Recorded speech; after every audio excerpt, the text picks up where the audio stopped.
Hello everyone, कैसे हैं आप सभी लोग। आशा है कि आप लोग बहुत बहुत अच्छे होंगे। मेरा नाम है सुनील और आप लोगों के लिए 14 जून 2025 के हरियाणा करंट अफेयर लेके हाजिर हूं। आइए प्यारे दोस्तों, आइए हमारे आज के करंट अफेयर के सेशन की शुरुआत कर देते हैं। अगर आप लोग सीईटी की तैयारी कर रहे हैं तो स्टार IQ एप्लीकेशन पे जाइएगा और संपूर्ण बैच है इसको ले सकते हैं। कंप्लीट डेटा आप लोगों को इस पर मिल जाएगा और के साथ साथ पॉलिटी वाला जो बेसिकली सिर्फ पॉलिटी के ही जो PYQ क्वेश्चन पेपर में पूछे गए हैं विद डिटेल एक्सप्लेनेशन वाला PDF भी आपको यहाँ पे मिल जाएगा।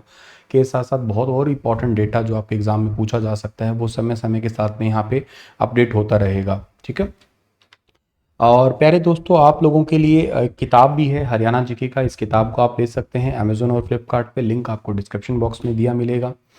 हाल ही में मुख्यमंत्री जी ने प्रदेशवासियों से किस कार्यक्रम से अधिक संख्या में जुड़ने के लिए आह्वान किया है। जो 21 जून को कुरुक्षेत्र के अंदर होने वाली घटना है, तो ये 21 जून को हर साल एक डे जो है ना वो सेलिब्रेट किया जाता है और वो है योगा डे। आप लोगों को सिंपली याद रखना है कि 21 जून को कौन सा डे मनाते हैं, योगा दिवस हम लोग सेलिब्रेट करते हैं। तो इसका ठीक आंसर रहेगा योग दिवस। ठीक है ना। तो इस पर्टिकुलर क्वेश्चन का सही आंसर होगा हमारे पास में योग महोत्सव सेलिब्रेट किया जाएगा। और इस बार का ये राज्य स्तरीय समारोह होगा कहाँ पे। इस बार का ये राज्य स्तरीय समारोह होने वाला है कुरुक्षेत्र के अंदर होगा।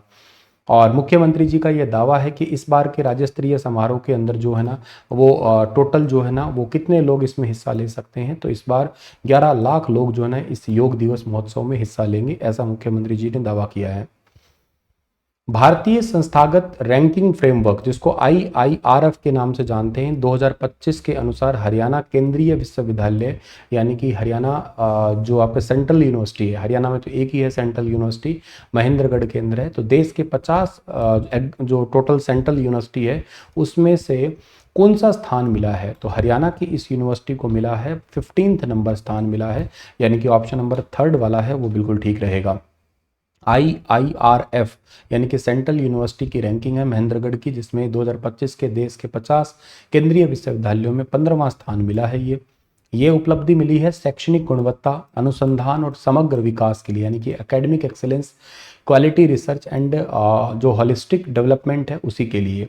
हरियाणा के अंदर महेंद्रगढ़ के अंदर पाली केंद्र है। साल 2009 के अंदर 9-10 की यूनिवर्सिटी मतलब ये सेटअप हुई है, ध्यान रखना है आपको। और इसको पहले भी कई बार सम्मानित किया जा चुका है इस यूनिवर्सिटी को। इस यूनिवर्सिटी के VC का नाम है प्रोफेसर टंकेश्वर कुमार। अच्छा, यहाँ की यूनिवर्सिटी के जो चांसलर का काम है वो तो राष्ट्रपति जी ही संभालते हैं सेंट्रल यूनिवर्सिटी में, और VC को कौन अपॉइंट करते हैं तो वो राष्ट्रपति जी के द्वारा अपॉइंट किए जाते हैं। पशुधन किसान क्रेडिट कार्ड योजना, इसके तहत हरियाणा में एक पशुपालक अधिकतम कितनी राशि तक जो है ना वो कर्ज प्राप्त कर सकते हैं। तो पशुधन किसान क्रेडिट कार्ड योजना के चलते हुए हरियाणा के अंदर पशुपालक जो है वो मैक्सिमम 3 लाख रुपए तक का जो क्रेडिट है या लोन है वो ले सकेंगे। इस योजना की वैसे शुरुआत तो 2020 में हुई थी, लेकिन ये समय समय पर जैसे अपडेट होती है, अभी रिसेंटली इसकी फिर से अपडेट हुई है, या कह सकते हो किसानों को आह्वान किया गया है कि आप इस योजना का लाभ उठा सकते हो। और पशुपालकों को सस्ती दरों पे जो है ना लोन दिया जाता है। जैसे किसके लिए ये कैसे मिलता है, हर एक भैंस के ऊपर 60,249 रुपये, गाय पे 40,783 रुपये, और अंडा देने वाली मुर्गी पे 720 रुपये, भेड़ बकरी पे 4,063 रुपये। एक पशुपालक को मैक्सिमम 3 लाख रुपए तक मतलब ओवरऑल ये मिला के मिल सकता है, इतना लोन मिल सकता है। जैसे जमीनों पे लोन मिलता है ऐसे ही गाय और भैंस पे भी लोन मिल सकता है। हाल ही में हरियाणा सरकार के द्वारा किए गए तबादलों में पंकज अग्रवाल को किस विभाग का प्रधान सचिव बनाया गया है। तो पंकज अग्रवाल अभी हाल ही में प्रधान सचिव बने हैं कौन से डिपार्टमेंट के, एग्रीकल्चर डिपार्टमेंट के। ऑप्शन नंबर बी इस सवाल का ठीक है। हरियाणा सरकार के द्वारा हाल ही में किए गए फेरबदल में राजा शेखर वुंड्रू को एग्रीकल्चर डिपार्टमेंट से कौन सा डिपार्टमेंट दिया गया है, मत्स्य विभाग दिया गया है इनको। इसके साथ साथ जो है ना वो मुख्यमंत्री के अतिरिक्त प्रधान सचिव साकेत कुमार को अभी हाल ही में कौन कौन सी जिम्मेदारी मिली है, इनको मिला है पंचायत विभाग और हरियाणा विद्युत उत्पादन निगम लिमिटेड, पंचायती राज डिपार्टमेंट, और के साथ साथ Haryana power generation corporation limited, HPGCL, इसका फुल फॉर्म पूछ सकते हैं, ध्यान रखना। IAS आशिमा बराड़ को निम्नलिखित में से कौन सा विभाग जो है उनकी आयुक्त और सचिव नियुक्त किया गया है। तो ये आबकारी एवं कराधान विभाग और वित्त विभाग 2 इनको मिला है। फाइनेंस डिपार्टमेंट, फाइनेंस डिपार्टमेंट के मंत्री हरियाणा में अगर आपसे पूछ लिया जाए तो हरियाणा के मुख्यमंत्री जी के पास ही फाइनेंस डिपार्टमेंट दो। हरियाणा सरकार के द्वारा वायु प्रदूषण को नियंत्रित करने के लिए एनसीआर जिलों में किस श्रेणी के डीजल वाहनों के संचालन पर 1 नवंबर 2025 से रोक लग रही है? आपको पता है दिल्ली के अंदर तो 1 नवंबर 2025 से जो है सिर्फ सीएनजी के गाड़ियां चलेगी या इलेक्ट्रिक व्हीकल है वो चलने वाले हैं, बाकी व्हीकल्स को बंद किया जा रहा है। तो ऐसे ही हरियाणा के एनसीआर रीजन में, मतलब पूरे हरियाणा में नहीं है, हरियाणा के एनसीआर रीजन के अंदर जो है ना, हरियाणा के एनसीआर में टोटल 14 डिस्ट्रिक्ट आते हैं, ध्यान रखना टोटल 14 डिस्ट्रिक्ट आते हैं। तो उन 14 डिस्ट्रिक्ट में ये डीजल व्हीकल जो BS4 वाले हैं ना, ये बंद होंगे। अब आपको पहले तो ये समझना है कि ये लागू कब हो रहे हैं, 1 नवंबर 2025 से हो रहे हैं। और BS4 जो व्हीकल है, जैसे कि रोडवेज की पुरानी बस हो गई है, छोटे व्यवसायिक व्हीकल हो गए हैं, मिनी ट्रक है, लोडिंग व्हीकल वगैरह है या वैन वगैरह है, इन सबको बंद किया जाएगा। ये एनसीआर जो है ना आपका नेशनल कैपिटल रीजन जो है, ये 1985 में सेटअप हुआ था। हरियाणा, यूपी, राजस्थान, दिल्ली ये इसमें शामिल हैं। हरियाणा के 14 डिस्ट्रिक्ट इसमें आते हैं: गुरुग्राम, फरीदाबाद, सोनीपत, झज्जर, पानीपत, रोहतक, रेवाड़ी, महेंद्रगढ़, भिवानी, पलवल आता है। इसके साथ साथ जो है ना, इसके अंदर ही आप लोगों को और कौन से डिस्ट्रिक्ट मिलते हैं, और मिलते हैं इसमें करनाल मिलता है, जींद मिलता है, चरखी दादरी मिलते हैं इसमें।